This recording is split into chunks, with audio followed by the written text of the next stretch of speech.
Монгол улсын гайлын байгууллага үүсч үлдсэний 100 жилийн тохиолж буй энэ оныг гайлын үйлчлэгийг олон улсын жишгт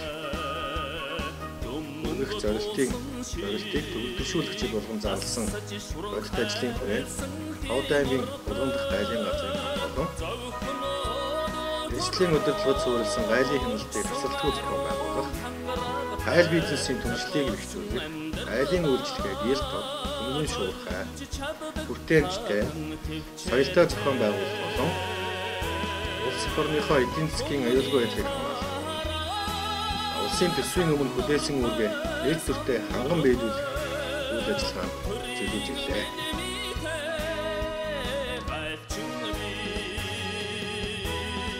Ховд аймгийн Булган сум дах гайлын газар, Булган бомб, олон улсын шинжтэй байнгын бомб, мальт бомб, орон нутгийн төр ажиллах хугацаа 3, 5, 9-р сарын 15-наас 30. Ховд аймаг дах олон улсын нисэх буудал, олон улсын шуудан илгээмжийн тасаг, мах боловсруулах гайлын баталгаад үйлдвэрийн газар, Ховд аймгийн Дарин сумын хөшөөдийн урхайн дэргэд байрлах Мон эко гайлын хяналтын бүс зэрэг газруудад гайлын бүрдүүлэлт хяналт шалгалтыг зохион байгуулж ажиллаж байна.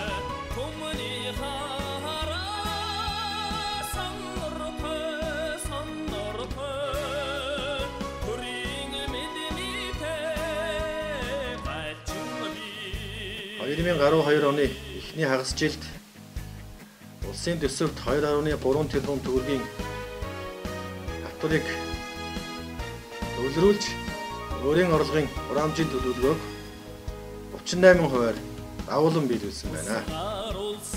Мөн гайлын хяналт шалгалтанд эрсдлийн удирдлагыг тууштай нэвтрүүлж, хяналт шалгалтыг оновчтой зохион байгуулснаар гайлын хууль тогтоомжийг зөрчилсөн 30 олон үйлдэл, эрүүгийн шинжтэй нэг зөрчлийг илрүүлэн хууль зүйн дагуу шийдвэрлсэн байна.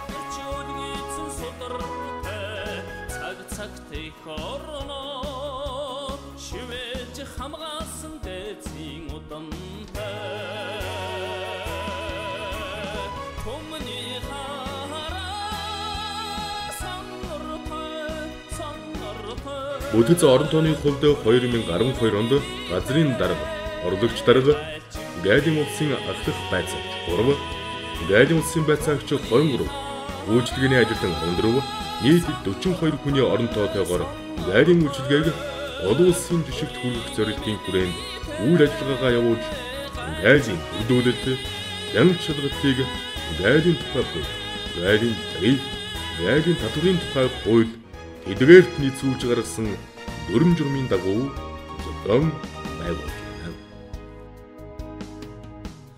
Дөрвөн цаг шиг нутгаас сэдгэж нүүдэлдэг албатай дүмгө дуусан шиг асаж шуран олон үндэстэн ясны үлгэрдэг болсон Ховд аймгийн гайлын газрын хамт олноор төлөөлж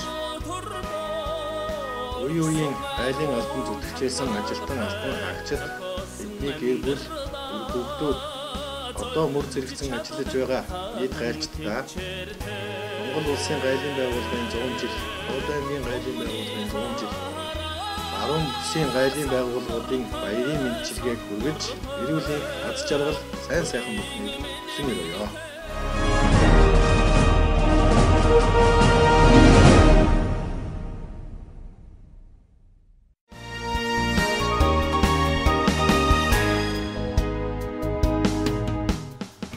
Монгол улсад гайлын алба үүссний 100 жилийн түүхэн төхөж байгаатай давхцаж түүхийн хуудаснаа тэмдэглэгдснээр Завхан аймагт гайлын алба үүссний 100 жилийн төхөж явуулсан.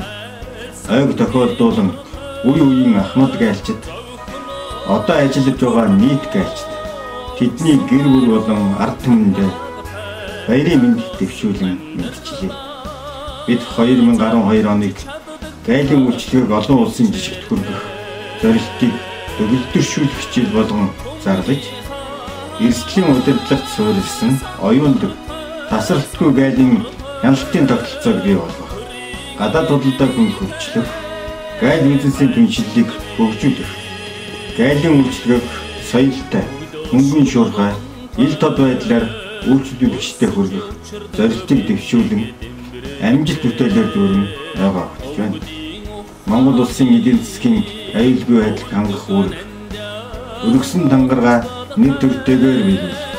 Ашиж байгаа албандаа хоёргүй сэтгэлээр зүтгэж байсан болон одоо ажиллаж байгаа нийт гайлчдаа эрүүл энх, ад жаргал, хөдөлмөр бүтээлийн өндөр амжилтыг хүсэн өрөө.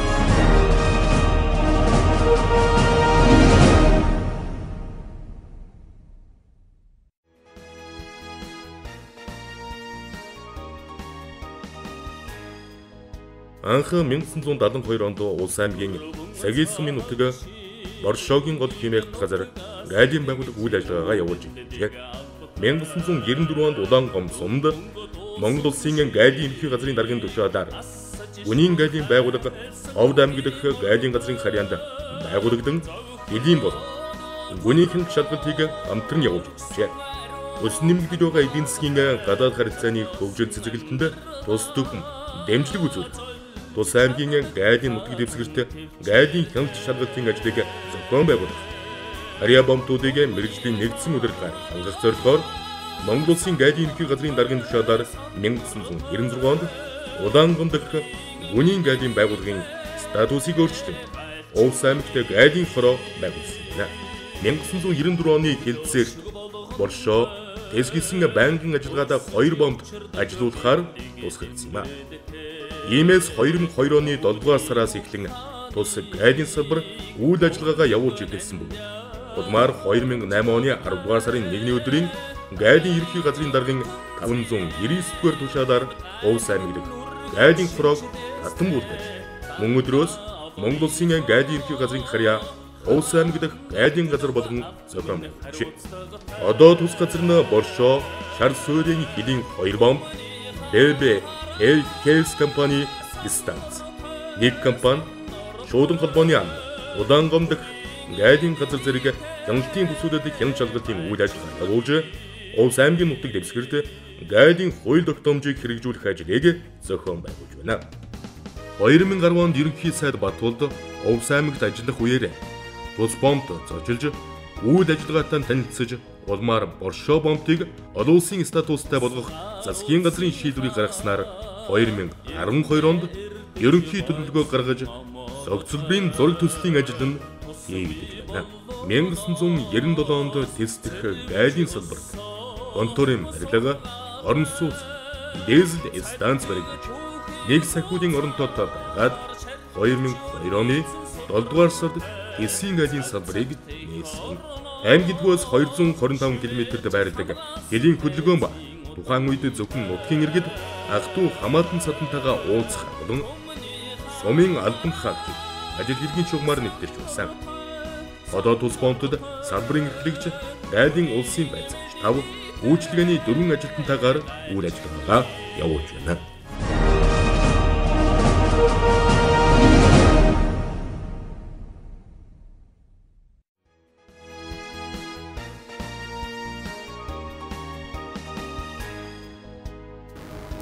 Гайлын алба үүсгэн байгуулагдсны төвд 100 жилийн баярыг тохиолдуулна. Монголын нийт гайлчид болон Баян Улгийн аймаг дахь гайлын газарт ажиллаж байсан үе ахмадууд, нийт ажилтнууд, тэдний гэр бүл хамтран ажилладаг байгууллага хамт олондоо баруун хязгаарын сөрлөг өндөр таван богц Алтайн нутгаас баярын мэндийг дэвшүүлье. Манай хамт олон энэхүү төвхтөө бүхтэн гайлын үйлчлэгийг олон улсын жишигт хөрөх зорилтыг төгөлдршүүлэх жилийн хүрээнд төрийн үйлчлэгийг ард түмэд хүртээлтэй ил тод хөргөх, эрсдлийн удирдлагыг хэрэгжүүлэх, гадаад худалдаа хөнгөлцөх, гадаад харилцаа хөгжүүлэх тал дээр чамгүй их ажил хийлээ.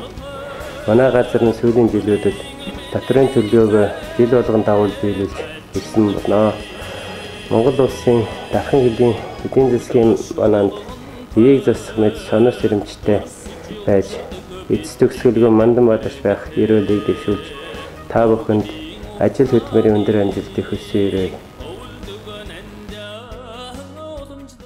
Монгол улсын баруун хязгаар Баян Улгийн аймаг зөвлөлт холбоот улстай хэл нийлсэн хэсгээр харилцан зорчих шаардлагатай болсноор гайлын алба байгуулах анхны их суурь нь ардын үсгэлийн дараа 1924 онд Хөшөө модны гайл нэртэйгээр анх цагаан нуурд гадгалмтоо бадраач. Тухайн үед гайлын асуудлыг нам төр өөрөө шууд хариуцж байна. 1929 онд ойлгийн амд гадаад хуралдааг эрхэлсэн хэдийн агент байгуулагдаж Бэскээс ирсэн бараа татварыг орон нутгийн хоршоодод хүргэж байлаа. Баян-Улгийн аймаг Монгол Алтай нурууны гол хэсгийг эзлэн далайн түвшнээс 1200-аас 4400 м өргөгдсөн хамгийн уулархаг бүсэд оршдог юм а. Баян-Улгийн аймаг хойд талаараа зөвлөд холбоод улстай 225 км, урд талаараа бүгд найрамдах хятад ард улстай 450 км, зүүн талаараа Ховд аймагтай 330 км, Овс аймагтай 165 км хэлцэлдэг. Хэдийн урд нь 1400 км. Баян-Улгийн аймагт Газаг, Уранхай, Дөрвөд, Тува, Харах зэрэг үндэстэн ястан амьдарч байна.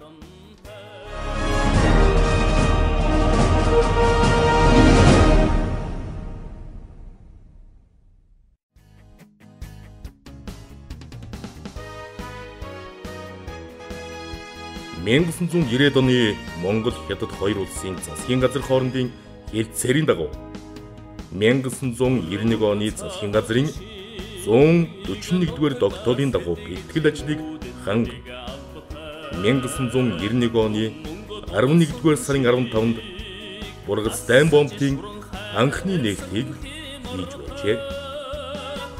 Бургастай бомб нь 1991 оноос 2005 онд хүртэл хоёр талын шинжтэй жилд 4 удаа 15 хоног нээгдэн ажилладаг байсан төдийгүй 2005 оноос жилд 6 удаа 20 хоног нээгдэн ажилладаг.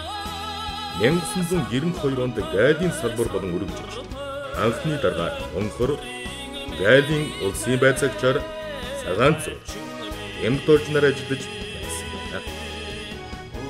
1993 онд засгийн газраас элийн бомбуудыг бэхжүүлж бүх аймагт хүний гайл байгуулах шийдвэр гарч Овалтай аймгийн засаг даргын тамгын газраас улс газрын хуулийн хэлтэст ажиллаж байсан Түшмэл Батсуурыг томдон хариуцуулан ажиллуулж анхны хүний гайл байгуулжээ.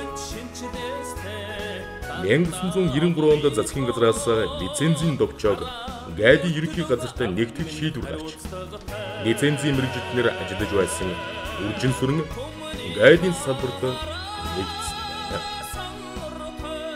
Бургастайгийн гайлын салбар нь 1996 онд хүртэл эдийн засгийн шалган нэвтрүүлэх ангийн байранд байрлаж байгаад 1996 онд Бургастай хяналтын талбайг барьж байгуул ажиглалтанд өгч гайлын хяналт шалгалт хийх ээж бүрэн орчин бий болж байсан бол 2010 оны 6 дугаар сард анхны хяналтын бүсийг Алтай хүдэр компани цагаан башинтын хэлийн гарцанд барьж гайлын ерөнхий газрын дарга Свенжов хяналт шалгалтын хэцгийн дараа баасан нар ирж хүлээн авч хяналтын бүсийн тушаалыг газар дээр нь гаргаснаар үйл ажиллагаагаа явуулж байна. Анхны гүнийн гайл 10 жилийн 1-р сургуулийн дотор байрны 2 давхарт байрлан үйл ажиллагаагаа эхлэж байна. Үүнээс хойш материал техник хангамж улсын газрын контор агнуудын хэлтсийн байранд ажиллаж байгаад 2003 оны 1-р сард одоогийн байрыг худалдан авч өөрийн гэсэн контортой болжээ. Бургастай бомб нь улсын хилээс 56 км-ийн зайтай оршин гайлын давхар хяналтад тавин ажиллаж байсан төдийгүй 2010 оны 8 дугаар сараас эдийн гац цагаан башинтад үйл ажиллагаагаа явуулж эхэлснээр иргэд аж ахуйн нэгжийн цагийг хэмнэн мөн зардал чирэгдэд багасгасан гэж үзэж болно.